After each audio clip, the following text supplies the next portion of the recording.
Okay, everybody, we're going to go ahead and get started. Attendees are still coming in slowly, but we have a lot to talk about today. So welcome.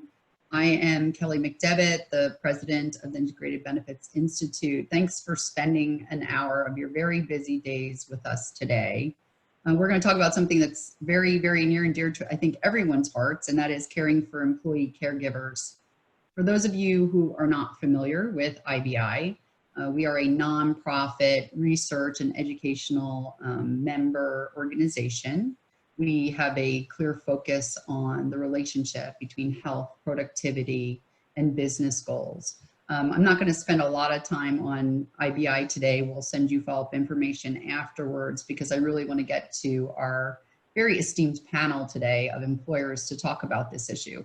Obviously, we are all in a place today where we are all caregivers of some sort. And so employers are faced with this like never before, this idea that everyone is at home with children and parents and dogs and spouses where we're also working at home and all the pressures related to that.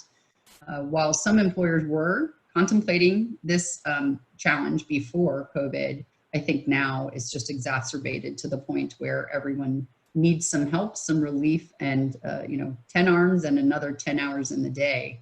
So without further ado, I'm going to introduce both Dr. Brian Gifford, who is the head of research here at IBI, and Dr. Nicole Nicksic, who did this research for IBI, and then our panel. Our panel includes Julie Wilkes, who's from Accenture, Kate Neer from Ashcroft, and Lane Thomas Conway from Alight. These are employers who actually started contemplating this before COVID and whose solutioning around these issues has really sort of come to fruition with COVID and thinking about what to do next to support our caregiving employees and their families who are also caregivers. So without further ado, I'm going to turn it over to Brian and he'll talk about the research cycle here at IBI and how that works. Great, thank you, Kelly. I just want to say a little bit about how IBI came to this topic of caregiving. So to Kelly's point, IBI is a small organization, but what we really are the hub of a network of professionals who are focused on understanding the investment value of a healthy and productive workforce. And as part of our agenda setting cycle, every year IBI will gather representatives from its 40 research committee companies. These companies comprise all different parts of the market. Sometimes they're competitors, sometimes they're sitting across the table from each other, negotiating benefits, negotiating prices, and so on. A real diverse group of companies. And every year we get them together to identify for IBI urgent and over the horizon health and productivity challenges for employers, ways that IBI can bring new information to the table and really make a difference. So back in October 2019, when we had our last research committee meeting, this topic came up from a core group of these members who proposed this topic of employees who are balancing work and caregiving responsibilities. And what they really wanted IBI to produce was a research approach that would make this issue real for employers by focusing on how caregiving can make it more difficult for employees to contribute fully on the job, either because they're distracted by their caregiving responsibilities, stressed out by their caregiving responsibilities, or they're neglecting their own health. So as Dr. Nicksic is proceeding through these findings, I want you to keep in mind that at the time, back in October, there was an urgency to the topic. Nikki's going to show you how many people are actually providing care, but it was still mostly over the horizon for employers, a slow moving shift as the workforce ages and the number of caregivers is going to grow. It still seemed at the time, and there still seems like it now, that there were opportunities for employers to start developing their strategies. And of course, now the context of caregiving has changed in so many ways due to the pandemic, as Kelly talked about. This probably, I'm speculating, this may have the effect of intensifying Dr. Nicksic's findings. So without further ado, Nicole Nicksic is going to tell us a little bit more about the research findings, and then we'll move on to our panel Q&A. Thank you for joining us.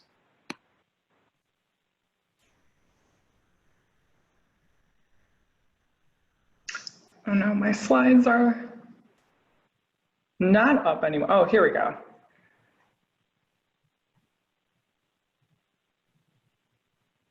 Yeah, Carolyn, that would be I think from current slides should work.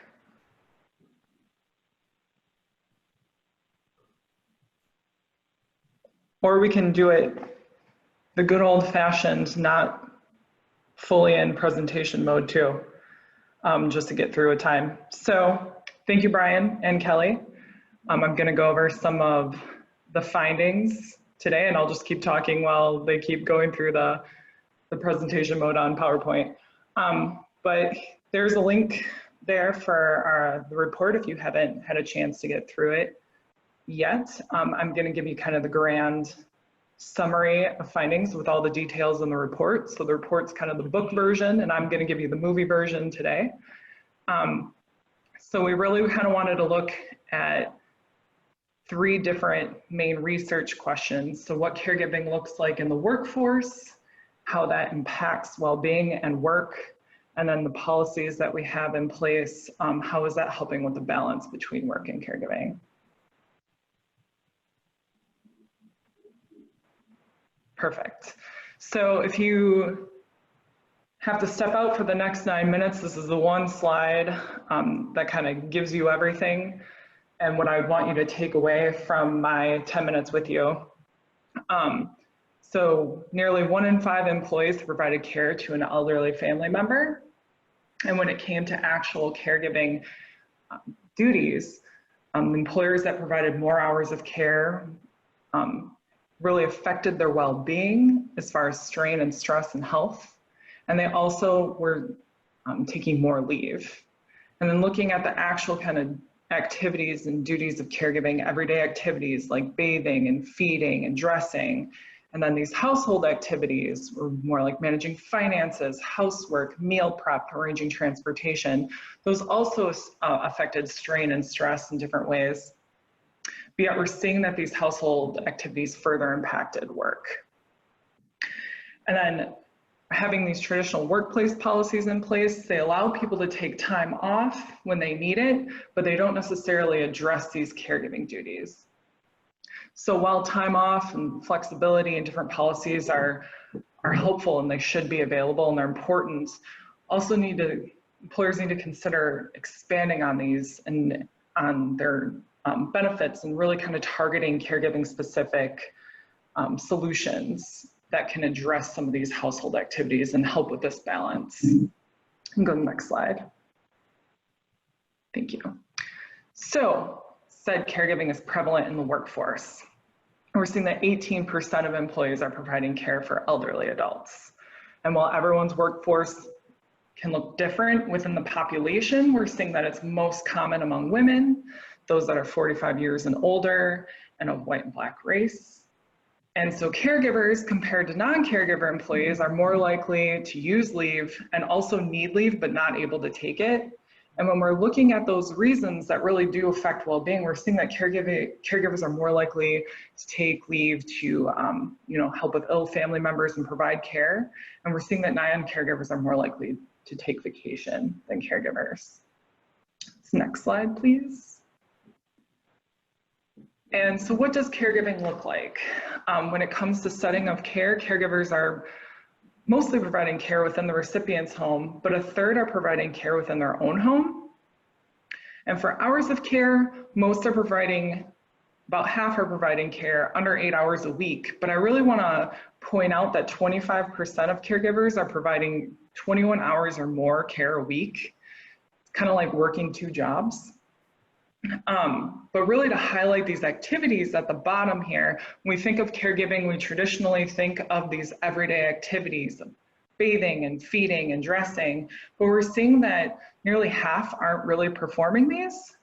Yet these household activities, nearly every caregiver was performing these different activities that I mentioned of managing finances and transportation. In fact, 60% are performing 4 or more of the 7 that we looked at. Next slide, please. So when it comes to these caregiving activities and their impact on well-being, we're seeing that everyday activities are affecting physical strain and emotional stress, but 2 different aspects really kind of stick out here, and that's the household activities and the hours of care that you provide within a week. So household activities, when you increase the number of those, you're also increasing your physical strain, your emotional stress, your financial strain, and same with hours of care, but we're also adding on to that poor health status as well. Next slide, please. So how, in turn, do these different caregiving activities affect work outcomes? Once again, we're highlighting these household activities. The increased number of these really are affecting the incidental absence that we kind of define these as coming into work late, leaving early, taking a few days off. And not only that, but they're affecting productivity in the aspect of turning down a promotion. Hours of care, not surprisingly, when you have more, you're also more likely to take leave. And then I also wanted to point out that increased financial stress and worse health status was also linked to having a performance or an attendance warning. Next slide, please. So when we're looking at these traditional workplace policies, you found that this population had 39% had any one of those policies in place, with flexible hours and paid sick days being the most prevalent. And having these policies allowed for employed caregivers to take leave, but it also led to them turning down a promotion. And specifically, when we look at the individual policies, we're seeing that this paid leave allows people to provide the hours of care, but they're still having that burden of those household activities. So in other words, whether or not an employer provides a generous amount of time off or allows for schedule policies, this household activities, the financial stress, that poor health status, the things we saw in the previous slide are still leading to this incidental absence. Turning down a promotion or receiving those sort of warnings for absence or performance. Next slide, please. 12.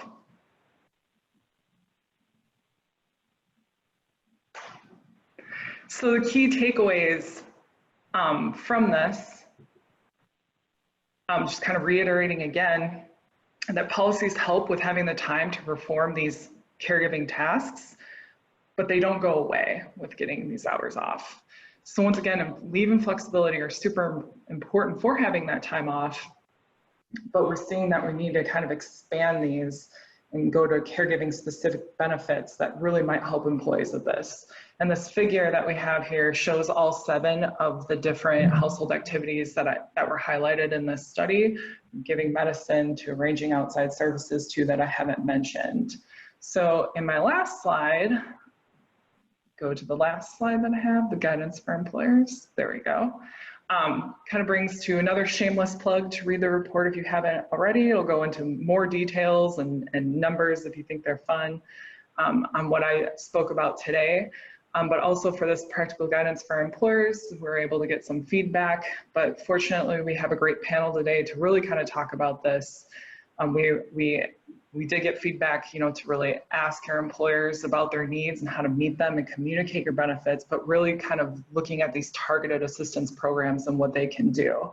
So with that, I'll hand it back over to Kelly to start off the panel.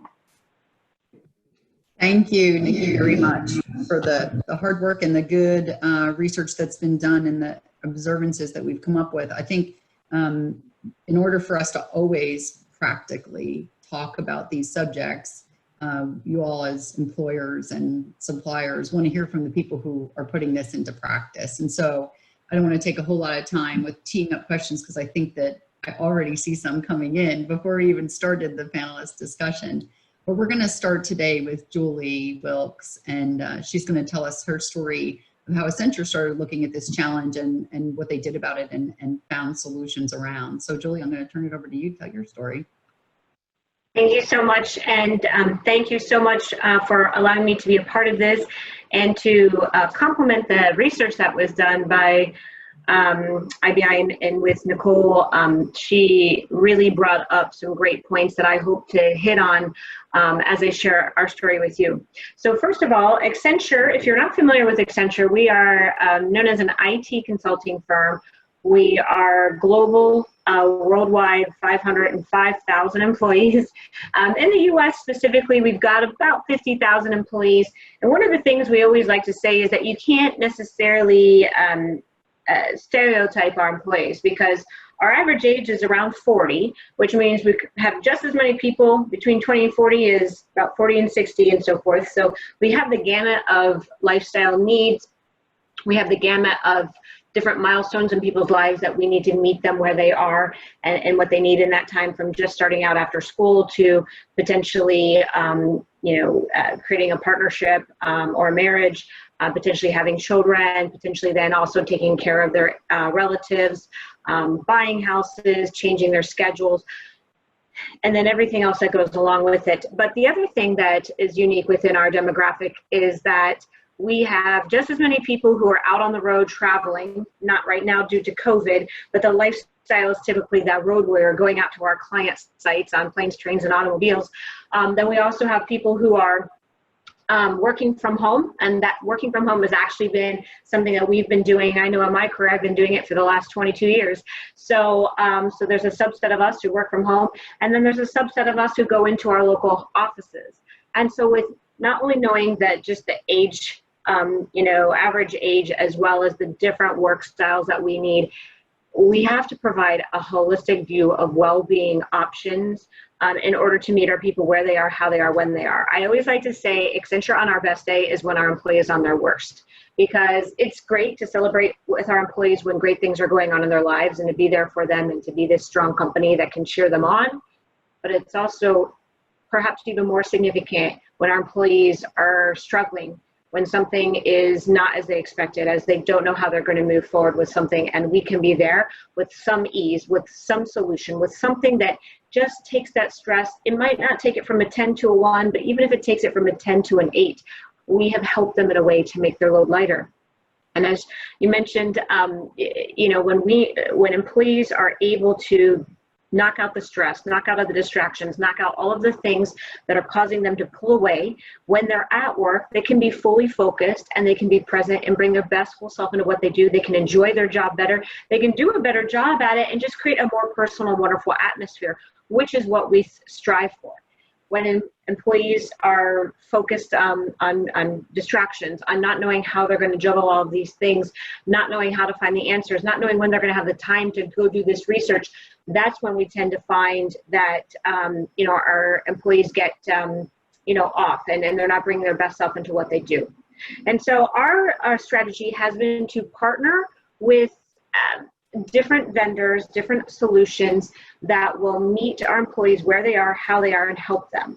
And I wanted to tell you the story that we've been doing this for a long time. This has not been something that has been because of COVID, although we have had to have a unique set of responses due to COVID, as lifestyles have changed and we've had to shift specifically with schools, not necessarily bringing kids back in and parents being at home and kids being at home. And just like any one of your stories, we've had to figure that puzzle piece out as well. But I'd like to tell you that this has been important to us for a really long time, because we know that when we can take care of the family, we know our employees are going to bring their best self into what they do. And so a couple of the programs that we've had, and the one I really want to highlight is I'll share at the end, but we've always had backup dependent care. So when regular care is not available, our employees have the option of calling and having certified, background checked individuals come and take care of them either in home or a center.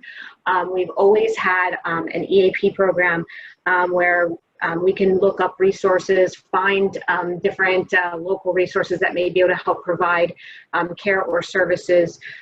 We also believe it's important that people leverage the counseling as they're going through struggles with being a parent or being a caregiver or managing, having someone to talk to. And so right now, especially with COVID, we actually provide up to 10 free complimentary counseling services per topic per year per employee. And so we feel like that's really important, bringing mental health into the forefront with caregiving and making sure that when you're taking care of someone else, that you haven't neglected your own self. And then I think that the other area I would like to highlight is simply in that, our employees kind of know that we've got these programs in place. They know that we've got even some programs for children with special needs. We've got some additional programs I can go into if the questions come up around them. But what our people run out of is time. What our people run out of is time to figure all this stuff out. And so we need to be that bridge, that gap that fills the gap between all of our resources and programs and the needs of our people. Because you can have these really shiny, fancy programs, but if our people take too long to figure out how to get in to use them or which ones are right for them, it'll be too overwhelming and they won't use them. So we partnered with a company called Wealthy, and Wealthy is someone that we've leveraged. We just went live with them this year, but I can tell you it's been a really extraordinary experience for us because they actually serve as a caregiver concierge. So what happens is our employees may go to our Wealthy consultant and say, I'm in need of finding care for my aging relative. I am a stay-at-home parent now, and my kids are now in school, and I need to find some additional resources to help them with their schooling while I'm working. X, Y, and Z. And so the individual that you're assigned to is sort of your advocate to go out and find the best resources, educate you, and even sometimes set up the appointments, set up the interviews, collect everything all together, keep it in one place so you stay organized. And I can tell you story after story of how just the savings of time, the going directly to the right information to help someone to meet their needs has been an extraordinarily powerful and positive review from our employees. They're so grateful. And I think that, one of the things I want to mention is when we ask our employees what they need more of, do they want to be paid more? Do they want more bonus? Do they want more childcare? Do they want more? They say, figure out how you can give me more time. That's what people value. Give me more time to do things that are meaningful for me. And so that's one of the things that, we look to when looking at childcare, and especially now in this very challenging world of trying to figure out how to blend everything when sometimes we don't want to bring people into a house. Sometimes, the center-based may close down, and all of the different challenges that parents are facing right now. Saving some time, saving some research, trusting someone to help you to make good decisions, to take the stress off, well, it's very powerful. And so I'll be very happy to answer any questions that the group has out there. But I wanted to tell a little bit of our story and maybe just give one more example to share with you that we really find that the holistic approach is key. Caregiving, we believe, is a part of well-being. If you are distracted by not being able to provide for your children, you're not going to feel your best, and it's going to have a ripple effect on how you take care of yourself, how you take care of your team, how you take care of your company. And that we also believe that not only do you have to have shiny programs that look good and attract employees to feel like there's not a big brother agenda, there's not something else going on, but this is truly for them, but also that helps them to quickly, easily, conveniently connect. I know our people will not spend a lot of time on something, so it has to be where it's easy to understand. We actually have a view that if there has to be a video made on how to use it, it's too complicated. It should be that simple. So, and I can tell you, a couple of really quick stories. We've ended up saving some of our employees hundreds of thousands of dollars by using Wealthy, because they will have medical bills from a spouse or a partner who's gotten incredibly ill, and Wealthy will go in and help collect the financial documents, work with the legal teams, work with the hospitals to really decide what the proper billing was. So saving tons of financial money that actually took one of our employees from being in a detrimental state of financial debt to not really having much debt at all when it all got worked out. We also know just the organization of helping someone to stay connected to all of their different files and resources can be incredibly helpful. And a lot of our employees share how much they're grateful that somebody will collect that all in one place and keep it for them. And then lastly, I think that just when we're times of crisis, when we're really feeling, sometimes we almost feel like we lose hope. If we have a sick child, if we have a sick partner, if we have someone who we just don't know how to help them, and we would give the world to help them, when you have an advocate who can give you state-of-the-art, best-in-class practice advice, it gives you the confidence that you're doing your best. And I think that that's all our people want, is to do their best for their family and to make the time and show up for them in ways that are meaningful.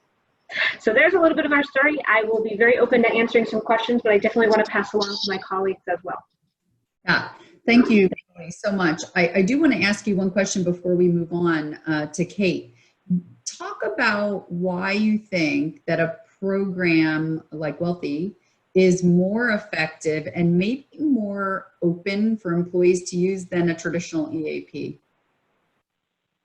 And so there's a benefit to any program, and I think every company has a slightly different culture of which different programs are going to melt within the fabric better. EAP is certainly a great program, very well known, and they've been around for a long time. Confidential, can go call in and get counseling resources and so forth. But I think what Wealthy has done is sort of take that same type of approach, but make it really personalized. So you have your counselor, you have your advocate, you have your individual who you say, I am just not sure what I need to do here. Can you help me? And within a day, they come back to you with everything organized, everything lined up. Here's the questions you need to be asking. Here's the things you should be thinking about. Here are the options you can be looking at. Here's the things that we recommend. Here's the laws or guidelines you should know. And I think knowledge is power. Having someone that you know is an advocate who doesn't have an agenda, doesn't try to sell you anything, isn't trying to have you do anything more than just get yourself together so that you can make the best choices. I think it's really powerful, and our people really appreciate that. Great, thank you for that. I know, we've all struggled for years. We all believe we have great EAP programs, but the stigma attached to them and employees worry about a program that comes through the employer sometimes keeps people from having access to those products and programs. That was great. Thank you so much, Julie. We're going to move on to Kate next, and Kate is going to talk about her challenge and solutions at Ashcroft. Hi. So I'm the HR manager for Ashcroft. We are a manufacturing company in Connecticut, and we have a diverse workforce in that we have about 400 employees in the United States, about 1,200 globally. And our workforce here in Connecticut is divided. We have about 175 salaried employees who are more white collar, but then we have 225 factory employees who are also part of 2 different unions. So a lot of what goes along with a union workforce is a little bit of, why are you giving me something that I necessarily didn't ask for? And if we're giving them something, what are we asking for in return? So a lot of it was, we first rolled out Wealthy, we use Wealthy. We first rolled them out to the salaried group. It was easier for me to justify within the budget because we got rid of an EAP that we were not using. We get monthly reports from them, and I think we had 1 sign up per year. And a lot of that was employees are extremely paranoid that we're getting the calls and knowing what they're calling in for, and it was just not being utilized. So we used that budget to bring on Wealthy, and we brought them on in the beginning of 2019, and then 2020 we brought them on for the union. And we really wanted employees to use this benefit. If we're paying for it, we want you to use it. So we had Wealthy come on site. There was a rep here for 2 days, and she did presentations every hour on the hour, and we just fed every single employee through. We mandated the meetings, and everyone got to see what Wealthy did for you. And it helped because employees were actually surprisingly sharing their stories and either saying, I think this can help me now and here's how, or I wish I had had this 10 years ago when my parents were alive and we were going through finding a nursing home, or when my child was in grade school and they needed occupational services. A lot of employees were unaware of a Wealthy type of company, but I had had them at my previous company. So I was glad to bring this on. Just in our HR group, probably within about a month when we rolled out, 3 out of the 4 employees within HR used it for a multitude of different reasons. And with our union group, it's very different because they obviously have a contract and their time off is limited. And we have forms for everything. So whether or not they're doing FMLA or a personal leave of absence, they have to fill out the right forms. It has to get approved, and it's quite a process. And sometimes that is not the best thing that we can do for the employees. So we end up having multiple phone calls, and we have to talk amongst the supervisors and management and HR and the employee. One prime example I have is one of my employees called me probably about a month ago, and he called me late at night and said, my ex-wife just passed away, and I am completely lost because I have an 8-year-old daughter and I don't know what to do. And he just kept repeating himself, I don't know what to do. I don't know what to do. He said, I don't know if she doesn't understand that her mom has passed away or if she simply is not accepting it. And previous to having Wealthy, my response would have been he should reach out to our EAP, but Wealthy has much more resources than just the EAP. And the good thing is that prior to rollout, we gave them all of our info. So they have both of our medical plans, they have our EAP plans, they know everything about our company. So when an employee calls in and says, this is who I am, this is where I fall within the company, Wealthy can say, here's what you can do. And they set him up with, they referred him to the EAP to get the counselor, but they found the counselor for him. But they also set him up with family support groups, a support group specifically geared towards his child and dealing with grief. And initially he applied for a 6 to 8 week personal leave of absence, which we granted. And I'm happy to say he came back after 2 weeks. He just showed up and I said, what are you doing here? And he's like, I'm ready. Wealthy helped me out and Wealthy did all the background work for me. We're already in grief support groups. So although we have to wait for appointments with a counselor, Wealthy got me into the support groups that I needed so my daughter can figure things out and do what she needs to do to survive this tragic loss that he just had. And he came into work and literally had a backpack and was like, I'm punching in for my shift. So it was really nice to know that we helped him figure things out and that Wealthy is going to continue to support him. I think what is a good part of Wealthy is that they don't just set you up and go on the way. We have employees who have used them for over a year because they're still dealing with medical bills and finding once you've been through a surgery, you need PT or you need ongoing support. And although I can go onto United's website and Google where's the nearest PT person within 10 miles, it pulls up 200 results, especially for my employees. We fall between 2 very large hospitals within the Yale network. So every doctor that has rights at that hospital pulls up, and then it's siphoning through who's doing teledoc appointments, who's accepting new patients, what do they specialize in. Wealthy does all of that for you. And they even look at the cost of the doctor and their recommendations and everything that you would need, Wealthy does for you. And so it's been a huge benefit to us. We've had a decrease in unpaid days off. Employees don't have to spend as much time that they usually would finding care for either themselves or their family members. And Wealthy gives us monthly reports, which have really been great. We have monthly reports and then we go into quarterly calls where they're reviewing everything. And they give us specific examples of quotes that employees have said, thanking them for the help, but also they go over how many employees have called in that are new projects versus how many are continuing projects, and then all of the issues that they have addressed.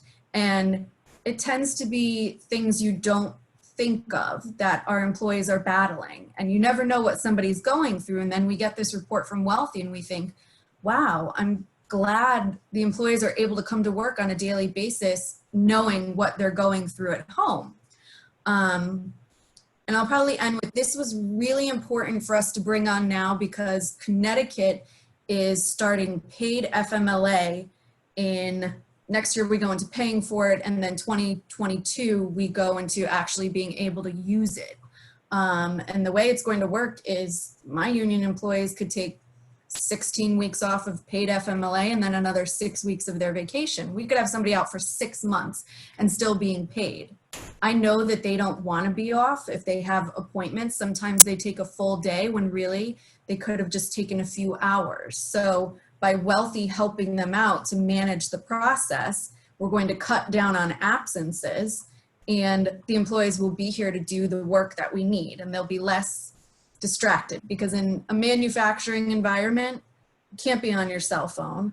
I can't have you worried about something because you're not just sitting in an office hoping things go well. You could get hit by a tow motor if you're on your cell phone wandering around the factory. So I need you to be here, but also be present when you are here. So Wealthy helps us cut down on the worry, and then the employee's here to do the work that we need them to do. Thanks, Kate. I think one of the big points that we at IBI always try to get across is that while you're dealing with these issues in your workforce, you're also dealing with them in your workplace. And sometimes employers don't think about the actual connection to productivity, absenteeism, presenteeism, et cetera. And certainly in a business like yours, there's a huge safety concern as well. If somebody's extremely distracted and really not thinking about what's going on while they're in the workplace, but what's happening or not happening at home or at their parents' home or wherever, that's time away from work, whether they're there in body, they're not there in mind and soul. One of the questions that came up in the Q&A was really about what's unique about the solution that you chose. And that gets to sort of the why you chose them, I guess, as your solution. But what do you feel like they do for your employees that none of the other products and programs, because you have normal products and programs in your benefit offerings, what do you think that they do that's very unique? I think that Wealthy runs the gamut. Instead of just offering elderly care and saying this is what we do, they do concierge services for everything and anything. We've had employees just say, I'm moving. I don't have time to sit here and look for a moving company. And Wealthy does that for them. And we have the teacup effect where we have a good amount of employees who are under 30 and a lot who are over 50. I have an 82-year-old still working in my factory. So we have employees that are all over the place. So we have people caring for elderly parents and then younger employees who are caring for on the rise autistic children. So we have Wealthy here that can do everything for us because United miss with the services they offer, and so Aetna, our union has Aetna, and the EAP is limited in what they will and won't do. So Wealthy does everything for us, and the employees are oddly not paranoid about Wealthy as they were about the EAP. They are very open to dealing with Wealthy, and it's just been, I drank the Kool-Aid with Wealthy. I would use them anytime. Great, thank you so much, Kate. Okay, we're gonna move on to Lane Thomas Conway from Alight. And Lane has a little bit of a different experience in the role that she plays at Alight, but we're obviously was faced with the same challenge with caregivers in her workforce and looking for a solution to help Alight figure it out. So I'm gonna turn it over to Lane. Thanks, Kelly. And it's so great to hear, about employers who care so much about their employees and doing right by them. And at Alight, we can definitely echo some of what you've already heard today. But we also do bring a unique perspective to the caregiving conversation. So let me introduce myself. I'm Lane Thomas Conway. I'm a VP and Total Rewards product leader in the consumer experience practice at Alight. And I'm one of our experts in the space of total rewards and talent. And when I'm not diving into the research and helping our clients kind of work through those issues and come up with great solutions, I'm also a solo working parent with a rising sixth grader here in Virginia who is literally singing in the room behind me. And I'm virtually taking care of my parents in North Carolina. So like many of you, I am literally living the working parent conundrum, like personally and professionally. But let me tell you a little bit about the Alight story when it comes to caregiving. So first, let's talk about it from the employer side. So we, like the others you've heard from today, have launched a caregiver support solution just this year. So as an employer, we took a close look at kind of our absence and our leave data, along with our EAP usage, just like, the others. And, we knew we had an issue. It's important to note that of our 15,000 employees, we're 65% female. And we all know that, women shoulder the majority of the burden when it comes to caretaking. Our average age employee also puts us really kind of square in the middle of that sandwich generation dilemma, right? Caring for our children, but also our parents and extended family members, again, just like me. So we started proactively looking at some potential solutions, and we settled on CareLoop. They are much like Wealthy, kind of the top providers in this space. And, their passion for what they do was impressive. Our HR team liked that they had a strong bent for elder care and special needs, especially because we do have some additional child care services that we do for colleagues like Bright Horizons and through our EAP vendor. The other big thing that our HR team really likes is that it's available beyond dependence, right? Community plays a big role in our core values, and we understood the impact of caregiving beyond your household, right? So, in-laws, aunts, uncles, nieces, nephews, close friends, right? Your circle is what you make it in today's world. And we wanted to support those non-traditional relationships and really break down the barriers when it comes to supporting the people in our colleagues' lives, whether they're co-parents or partners or friends and neighbors who feel like family. And I know for me, right, in the past decade, I have been, primarily responsible for taking care of two in-laws, a step-parent, a parent, a child, and a spouse with a chronic illness, right? And so all of those things really can weigh on the individual, and we wanted to kind of recognize that. We just launched in April, right? So great timing. And we've seen a steady climb in cases, and we expect that to jump again as the pressures of the school year really take hold. And we know based on our FMLA participants with approved intermittent leave to deal with childcare that this is a real issue, and we want to be proactive about meeting those needs so that taking a leave isn't the only answer. So that's kind of the employer part of that, much like what Kate and Julie shared. But secondly, as the HR team was kind of looking at the solution for our colleagues, our Alight Partner Network team was in the midst of negotiating to bring a caregiving partner into our network because we saw the business need for our clients, right? So like the research you saw today, we were taking a look at the current state of the market, and we saw a gap when it came to helping clients deal with absenteeism, loss in productivity, and even healthcare costs for caregivers. And the traditional benefits and EAP providers weren't just offering that specialized level of care and support, and that care for the caregiver that you've heard about, right? And so we know that employers are recognizing those costs and that caregiver well-being is an issue. We surveyed employers in July, and the number one impact when we asked about, what's the impact of remote learning on working parents in your workforce? And the number one thing people said was mental, emotional well-being and stress levels, with 92% of people saying they saw this having at least a moderate impact on their people. 92% is really big. So we can all agree that the stress of this is real. Our Alight Partner Network, the mission there is really to kind of sift through the ecosystem of all the vendors and digital benefit providers to provide this curated set of vendors, that are based on, technology and integration and security and applicability.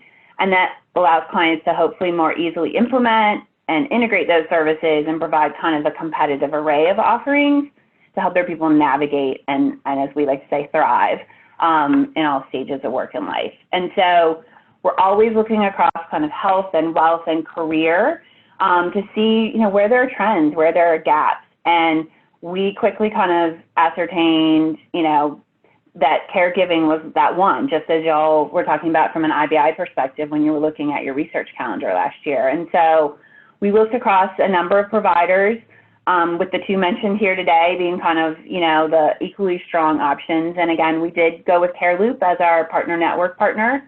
We saw their solutions as top notch, as we talked about the kind of deep expertise, and it was really synergistic to our own navigation model that we use with clients from that kind of dedicated coaching. And again, you can get that with CareLoop and with Wealthy.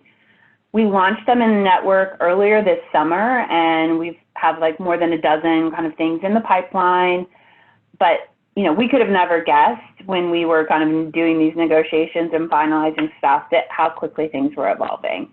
And we have a lot of clients asking about what they're seeing specifically in the space around remote learning and virtual learning and working parents. because right now, you know, parents are playing like all the roles, right? And that toll to the well-being from a financial, emotional, and physical perspective is real. Which brings us to the final take for us. So like IBI, we see the issue of caregivers and working parents in particular being one that's putting a strain on employees. And we believe that this is starting to go from a people issue and becoming a true business issue, right? And so, you know, we started to do some of our own research, kind of pulled some things together. And the fact is, the economy can't recover without working parents working. But working parents are worried and worn out, and the school year has just begun for some and not even here for others. You know, if we think about that 28% of the workforce has children under 14, 70% of families with those children under 14 don't have an available caregiver in the family or in the home. You know, 57% of working parents back in June said homeschooling my children working a job is too much to manage. And that was with schools not putting kind of the pressure on like this counts. You know, 11% of working parents face a significant barrier to working if schools and daycares are closed. You know, what happens to any of you on this call if 11% of your people you don't get to choose, just can't come to work in September and October as the reality sets in? That this is different than what was happening in the spring. You know, we asked employers, right? So one survey we saw that said 2/3 of employers who have either returned to work or have a set date don't have a plan to deal with employees with childcare responsibilities. And these kind of caregiver solutions can really help with that. We also surveyed our own clients, and 1/3 felt remote learning would have at least a moderate impact on their company achieving their business goals, as well as their ability to staff, right? So, you know, these are real things that all of us, you know, whether we like it or not, need to start thinking about. You know, on the flip side, we do a mindset study that I'm the co-author of, and we ask about employees, and we were able to put this into the field in July.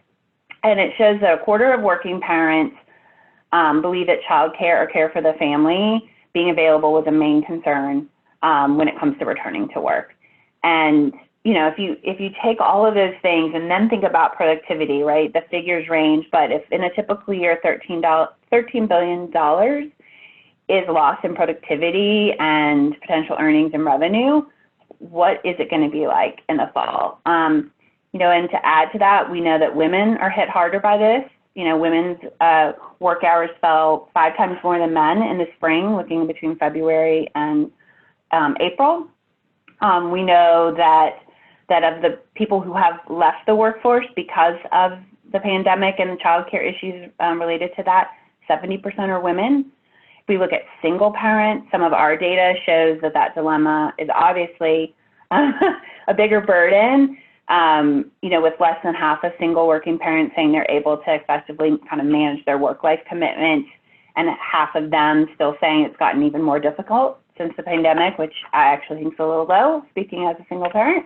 And it hits minorities more, right? Black parents are 2 times more likely to quit their job if they can't find childcare. And those with low-paying jobs, right? 20% of working parents with school-age children or younger are living in a family with income below 200% of the poverty line, right? And so all of these things are coming together, and caregiving support is absolutely a critical part of that, but it's not the only one. And so I would propose that employers need to be taking a holistic look. And you heard a little bit about it from both our previous speakers, right? It's not just one solution, it's the solution set, right? Innovative uses of spending counts, leaves and time off, well-being support, community building. Because if employees don't have guidance or overt policies kind of to turn to and know what's available, too often the answer is going to be to drop out or cut back. And, you know, we expect industries that are having large, you know, female populations and large hourly populations to feel it even more. And so we would say, think hard about how you can support your caregivers and then keep going, because we can't afford to ignore kind of the impact when it comes to retention and engagement and economic recovery for us all. So that's a little bit about where we are in the journey. Kelly, I'm going to turn it back over to you because I think we have some time for some questions. Yes, indeed. So Lane, you gave us a little bit of a different point of view because you're seeing this issue from sort of two places, as an employer and as someone who works in conjunction with other employers, obviously, and makes recommendations. And honestly, the picture that you paint is bleak because we're all sitting here and you know, most of us are up against it in one way or another, whether we're caring for parents or children in the home of school age while we're working, or we have a spouse or a partner that is also working at home while we are, or 5 roommates that are working while we are, whatever the case may be. I think we're all now firmly part of the sandwich generation, like it or not. But one thing I wanted to pose to the entire panel, and y'all can just raise your hand who wants to answer it, but the idea of caregiving for one's self, because first of all, your caregivers in your population aren't always your employees. It could be their wife, their aunt, their mother, it's someone else in the family who lives with them who is the actual caregiver. What are you doing to propose, and are your vendors helping you with this, or do you use other programs to propose solutions for actual physical caregiving for oneself? Because I think the really close relationship right now between these caregivers' mental health and their physical health is super tight right now. And when you cross over from one to the other, which many may be doing and we don't even know it, how do you address one's own physical and mental needs? The actual care. I mean, what I will say is, from our perspective of looking at kind of different vendors and obviously working with a lot of different vendors at our clients, is that is one of the unique things about the Care Loops and the Wealthies, right? Is that they are really looking at not just how do we give resources and referrals to support kind of the, you know, the financial implications or the, you know, the referrals to childcare or whatever the case may be, but it really is that well-being component. And they're equally concerned about how do we care for the caregiver, right? And provide that mental health and that physical well-being and really focusing on that. And so I think it is, you know, what sets them apart from, say, a traditional EAP or other kind of vendors in this space. And also recognizing, again, most of these services, at least from what, you know, I can see, you know, certainly in our experiences, it's available to anyone, right? You can say like, hey, I'm, you know, my next door neighbor, she's elderly, I look up to her, like, can we work on it with that? Which is certainly out of the realm of what we see in the traditional space, right? And so I think there is that, both the taking care of whoever's in your life, however they may be, is critical, and it's so unique. And then secondly is, you know, in talking with our partners at Care Loop, right, about all the things they're doing to say, hey, let me take a moment and ask, like, what are you doing about yourself? And as somebody who, you know, as I said, has been caretaking for a lot of people over the last 10 years, like, that's the first time that anybody's really, you know, taken the time to think about that. Important. Julie, do you have a view on that? Sure. Thank you. And that was great, Lane. I loved hearing about that from what you guys are doing. I'd say that some of the perspectives we have are that we try to build those conversations into our performance ongoing discussions. So we feel that it's really important that the person you have an ongoing relationship with checks in with you as how you are, just as much from a well-being perspective as from a work perspective. So, you know, we sort of pitch out sample questions that need to be asked as you're meeting monthly regularly with the people that you are a career counselor for.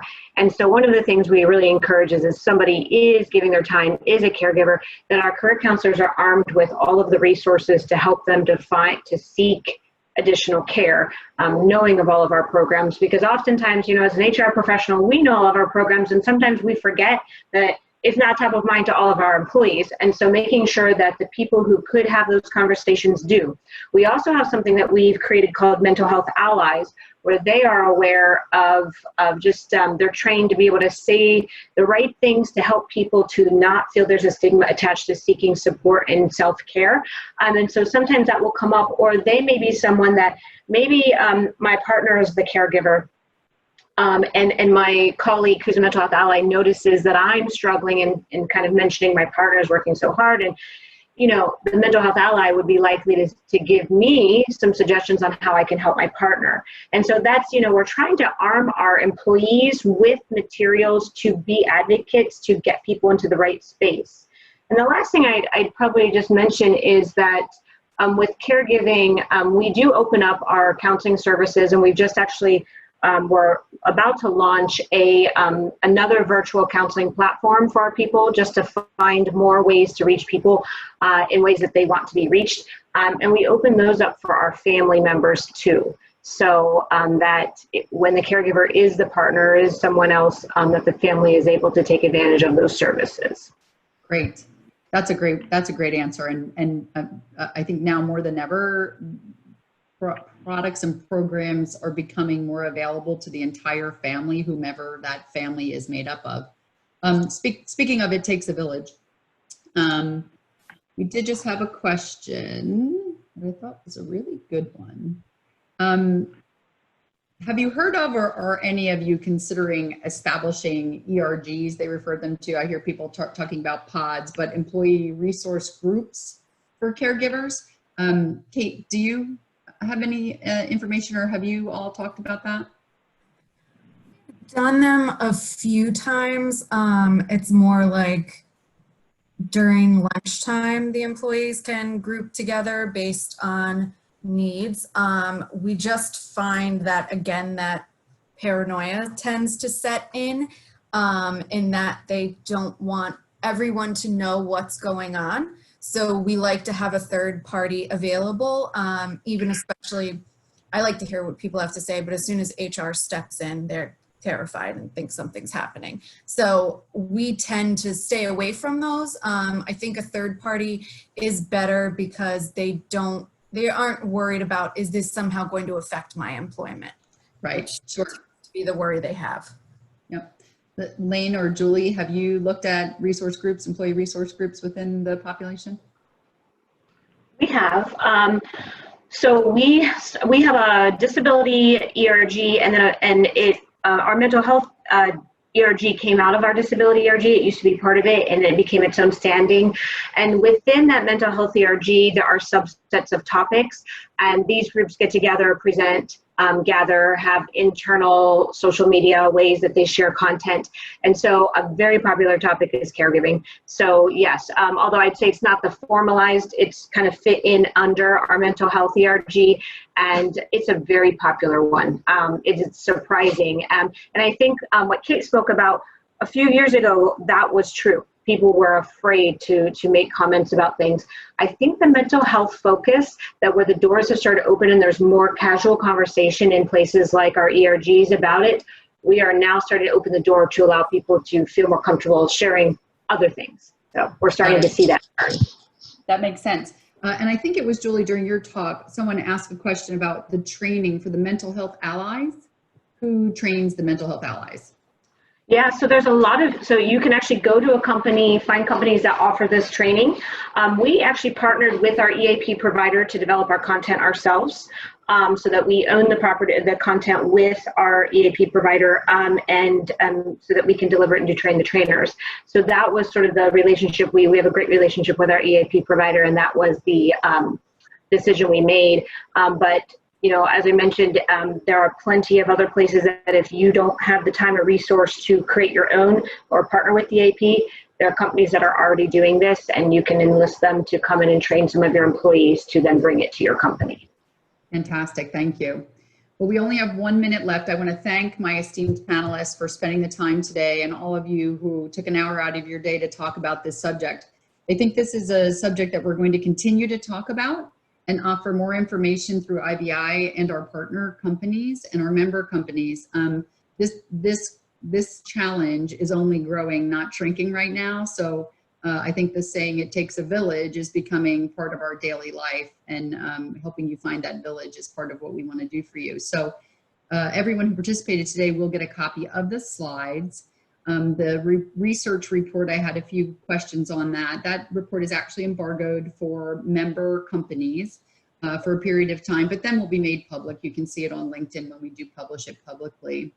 If you have any questions following the webinar, please don't hesitate to send them in to us. We're going to publish the question on the questions that are still remaining on the IBI website under our IBI Bridge facility. And so any employer or supplier can come in and actually ask and answer those questions that you have.